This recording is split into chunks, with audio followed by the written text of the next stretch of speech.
Waktu di SMP, saya kan disuruh pakai kerudung. Dikatain bencong-bencong. Saya juga pernah mengalami diskriminasi etnis. Saya nggak ngerasa aman.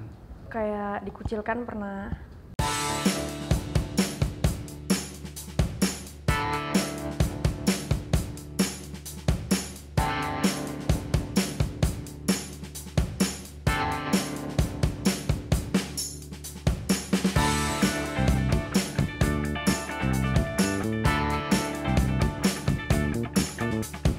Clara Felicia Mahasti, biasa dipanggil Clara. Aku mahasiswa tergabung dalam komunitas Jakarta Ru.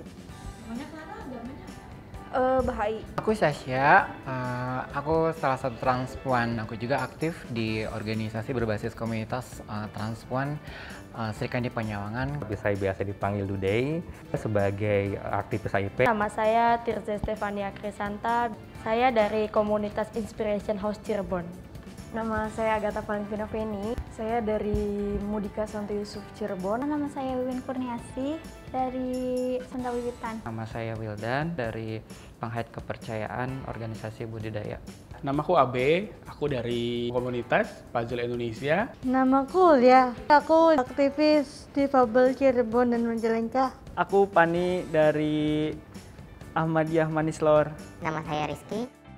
Saya Nuri dari tim Krayon, pendampingan kasus kekerasan gender dan seks, dan saya perempuan.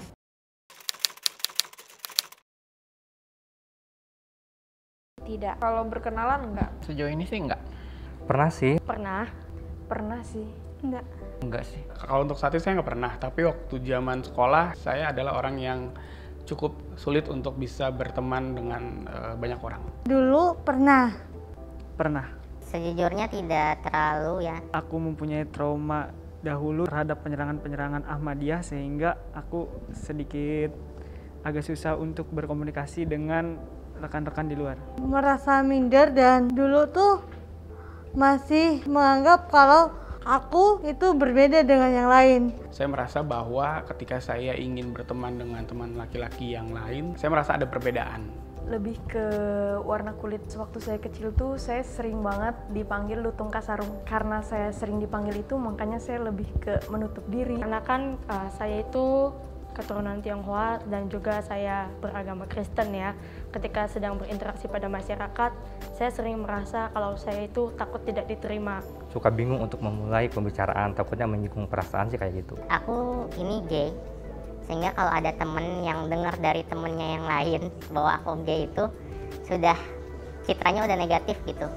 Jadinya mereka pasti udah jaga jarak.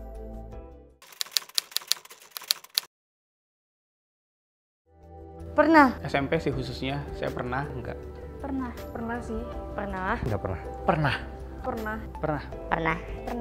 Saat ini saya bilang kurang pantas karena teman laki-laki yang sering memeluk, kemudian mencium dengan candaan mereka. Karena aku belum bisa menjelaskan apa yang aku anut, jadi aku berusaha menghindar ketika orang bertanya tentang agama yang aku anut, tapi itu bukan tindakan kejahatan. Waktu sekolah sering dikatain bencong-bencong. Terus di keluarga sempet, tapi nggak separah waktu di sekolah. Cuman aku bisa ngehandle ini sebaik mungkin.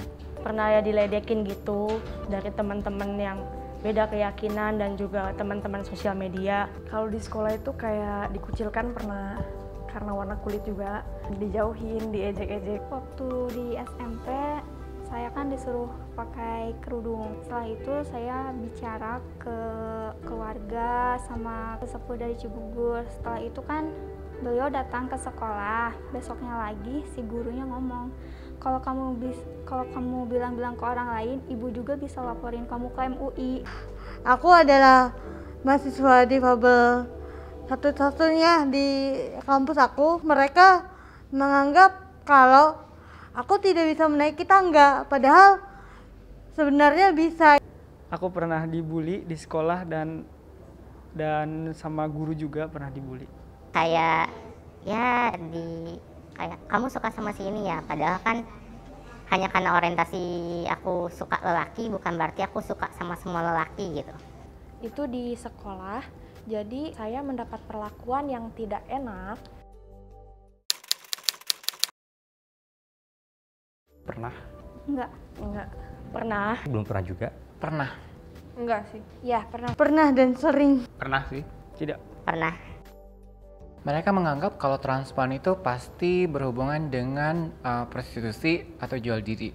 Nah itu kan salah paham banget. Saya pernah diduga oleh teman saya yang kebetulan dia menganut khilafah ya.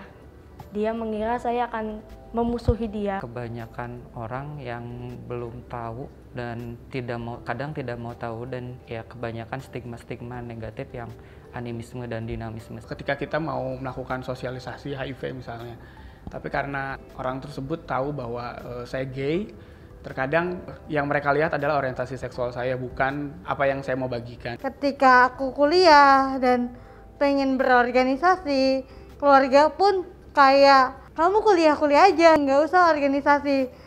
Didukung dengan ucapan dosen, rektor, dan sebagainya. Aku ini gay, jadi mereka mengolok-olok, oh lu nanti bakal jadi cewek ya ke depannya, padahal nggak seperti itu. Saya disalahpahami, mungkin sesat atau belum punya hidayah ya. Justru di daerah saya sendiri waktu itu yang minoritas itu mereka.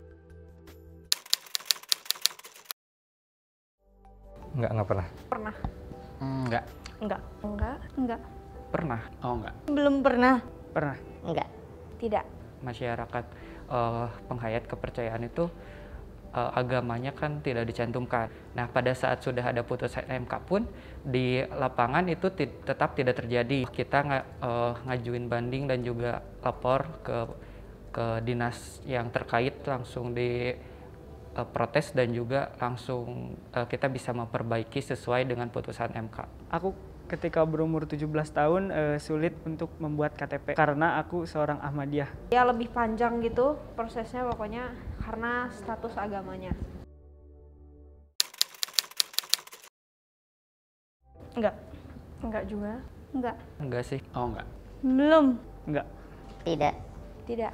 Oh enggak. Enggak, lancar. Enggak pernah. Enggak juga. Enggak pernah. Enggak. Enggak juga. Pernah. Enggak. Belum. Tidak. Enggak. Belum pernah. Belum pernah juga. Enggak. Pada waktu itu kan aku meminta keadilan kebijakan dari dosen untuk pindah jurusan. Karena waktu itu tuh aku ditempatin di jurusan informatika yang tidak sesuai dengan basic potensi aku. Enggak pernah. Enggak pernah. Saat ini enggak, kalau dulu iya.